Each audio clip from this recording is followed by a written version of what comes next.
हाय। आप सबकी लाइफ में एक ऐसा लड़का होगा या आपका दोस्त जो कि आपको तो हमेशा रोस्ट करता है, पर जब आप उसे रोस्ट करते होगे तो बहुत ही बुरा मान जाता होगा भाई कि यार ऐसे कैसे रोस्ट कर दिया यार, तूने मुझसे बात मत कर ये वो। या फिर आप किसी ऐसे इंसान को जानते होगे जो कि मतलब ऐसा दिखाने की कोशिश करता होगा कि भाई वो ही है सेंटर ऑफ अट्रैक्शन।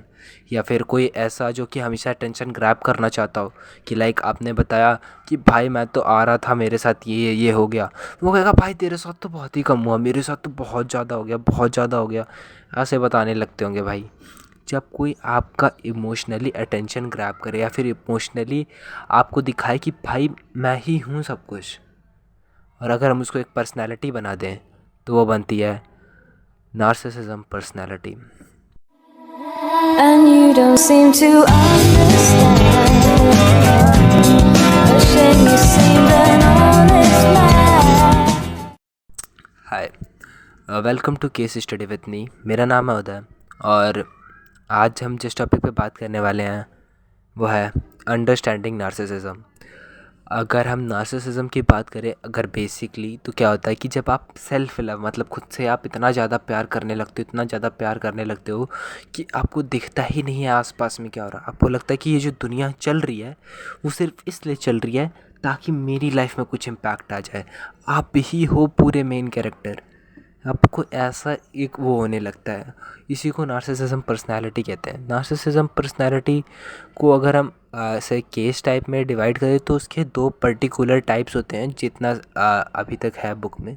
तो इसका जो पहला टाइप होता है वो है वल्नरेबल नार्सिसिज्म, और जो दूसरा है वो है ग्रैंडियोस नार्सिसिज्म।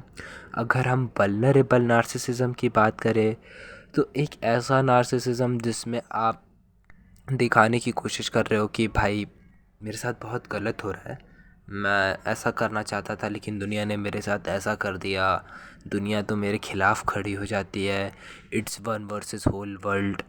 ऐसी सब चीज़ें जब आप करने लगते हो तो उसको कहते हैं वल्नरेबल नार्सिसिज्म।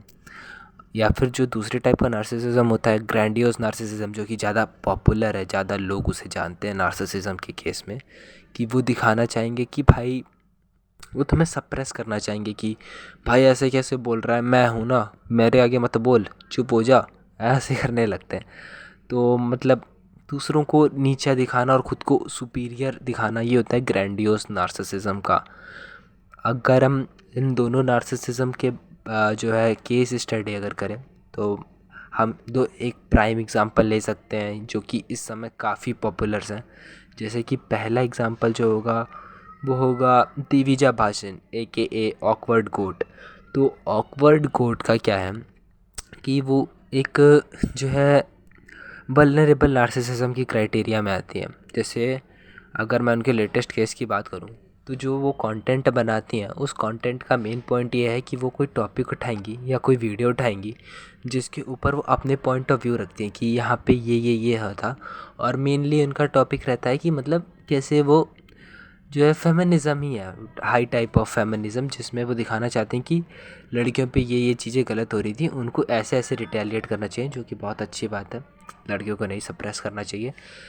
लेकिन जब हम लेटेस्ट केस की बात करें तो जैसे वो वीडियो बनाती थी वैसे एक और यूट्यूबर है श्वेताब गंगवार, जिन्होंने उसकी वीडियो उठाई और उस पे पॉइंट ऑफ दिया कि नहीं आप ये बोल रहे हो, इसके ये गलत हो सकता है, लॉजिकली उनको प्रूव करा कि आप ये पॉइंट्स गलत हैं। जिस पे उन्हें बहुत बुरा लग गया आई गेस, और उन्होंने उनको कॉपीराइट स्ट्राइक मार दिया। कॉपीराइट स्ट्राइक मारा जिसके बाद कॉपीराइट स्ट्राइक मारा कि लाइक भाई ये कॉपीराइट स्ट्राइक है, तुमने मेरी वीडियोस यूज़ करी हैं। और उसके बाद उन्होंने उसकी वीडियो पे कमेंट भी करा कि भाई तुम तो अटेंशन के भूखे हो, तुम ये चीज़ें करते हो, तुम्हें बस अटेंशन चाहिए लोगों की। जो कि लाइक किसी भी पॉइंट पे हो सकता है सही या गलत है, मैं उस पर नहीं जाऊँगा।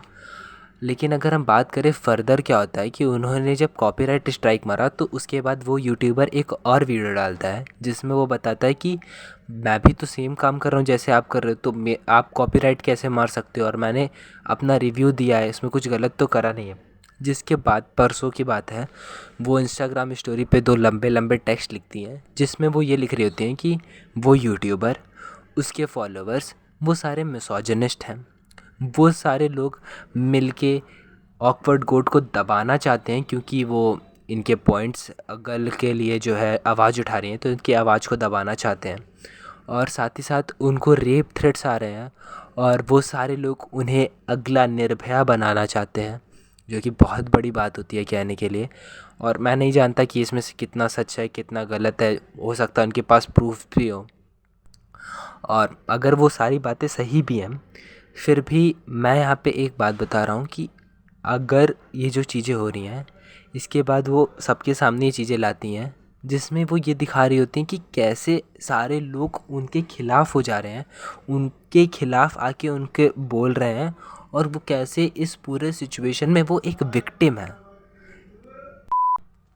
और वही पॉइंट होता है वल्नरेबल नार्सिसिज्म का, कि आप अपने आप को विक्टिम दिखा के जो है अटेंशन ग्रैब करना चाहते हो। आप अगर हम अगले केस की बात करें, जो कि होता है ग्रैंडियोस नार्सिसिज्म, उसमें हम बात करेंगे मिस्टर डोनाल्ड ट्रंप की, बिग मैन, जिसमें वो अपने आप को दिखाते हैं कि वो ही दुनिया के करता धरता है। उन्होंने 8 वॉर रुकवा दी है, उनको नोबल पीस प्राइज़ मिलना चाहिए। वो आएंगे और अमेरिका को ग्रेट बना देंगे, कहीं पे भी सैंक्शंस टैरिफ जो भी लगना है वो सारे चीज़ें लगाते हैं, और दुनिया में कोई भी चीज़ हो रही है वो सिर्फ उनकी वजह से ही हो रही है। He is the man, he is the myth, he is the legend, ये अपने आप के बारे में खुद ही बोल लेते हैं।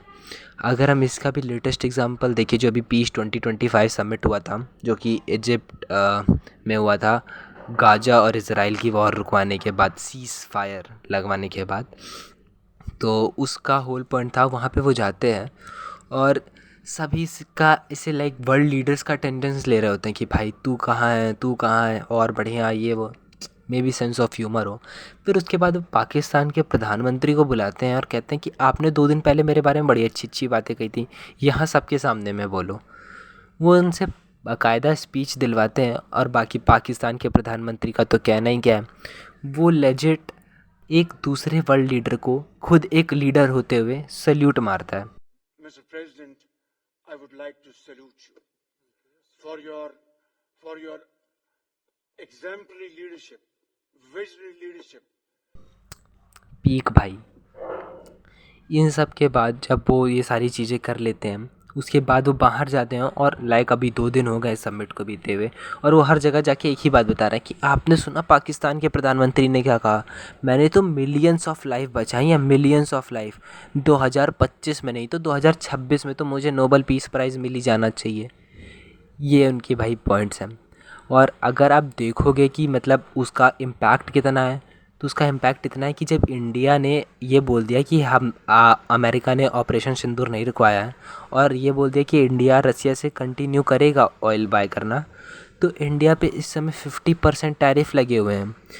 जबकि और उसका रीज़न वो देते हैं कि वो रशिया और यूक्रेन की वॉर रुकवाना चाहते हैं, जबकि मिनरल का सबसे बड़े बायर वो उसमें उनकी लिस्ट में वो खुद आते हैं, मिनरल्स के बड़े बायर में। ऑयल का सबसे बड़ा बायर चाइना है, और गैस के सबसे बड़े बायर यूरोप है। किसी भी चीज़ के हम सबसे बड़े बायर नहीं हैं, लेकिन फिर भी सारे टैरिफ हम पे क्यों लगे? क्योंकि हमने पर्टिकुलरली जो उनका ईगो है ना, उसे हर्ट कर दिया। हमने दिखा दिया कि भाई हम आपके हिसाब से नहीं चलेंगे। और जब आप एक नार्सिसिस्ट पर्सनैलिटी में होते हो ना, तो आपको ये चीज़ें सहन नहीं होती कि मतलब आपके खिलाफ़ कोई कैसे जा रहा है। भाई आप तो खुद ही इतने बड़े हो, आपके खिलाफ़ कोई जा कैसे सकता है? ये चीज़ आपको चुभने लगती है, और फिर आप उसके खिलाफ़ एक्शन लेते हो। अब दोनों अगर हम पर्सनालिटी के बारे में बात करें, तो कोई ज़्यादा हम कुछ बड़ा तो कंक्लूड नहीं कर पाएंगे, लेकिन अगर मैं बेसिक में बताऊं कि क्या हो रहा है, तो कोई भी इंसान इमोशनली आपका अटेंशन ग्रैब करेगा, इमोशनली आपको ऊपर आप कंट्रोल करने की कोशिश करेगा कि आप क्या कर रहे हो, चाहे फिर वो वल्नरेबल केस हो, अपने आप को विक्टिम दिखा के, या फिर अपने आप को सुपीरियर दिखा के। दोनों ही केस में वो आपको नीचे दिखाने की कोशिश करेंगे, या फिर आपके ऊपर एकदम अच्छे से कंट्रोल करने की कोशिश करेंगे। ऐसे पर्सनालिटी वाले लोग भाई बड़े ख़तरनाक होते हैं। लाइक मैं तो पर्सनल लाइफ में भी एक व्यक्ति को जानता हूँ भाई, हैविली नार्सिसिज्म उसके अंदर भरा पड़ा है। क्या पॉइंट ऑफ व्यूज़ हैं इस पर्सनालिटी के बारे में? अगर आपके साथ भी कोई ऐसा केस हुआ हो तो ज़रूर बताइएगा। बाकी अगर आप इस वीडियो से कुछ नया सीख रहे हो, तो कुछ बटन होते हैं दबा देना, आपको तो पता ही हो कि कौन कौन से बटन। बाकी अगर आपको और कोई टॉपिक चाहिए हो तो बता देना। मिलते हैं नेक्स्ट वीडियो में। Take care, bye bye.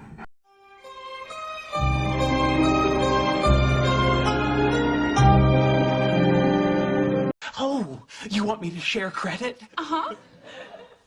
Get out.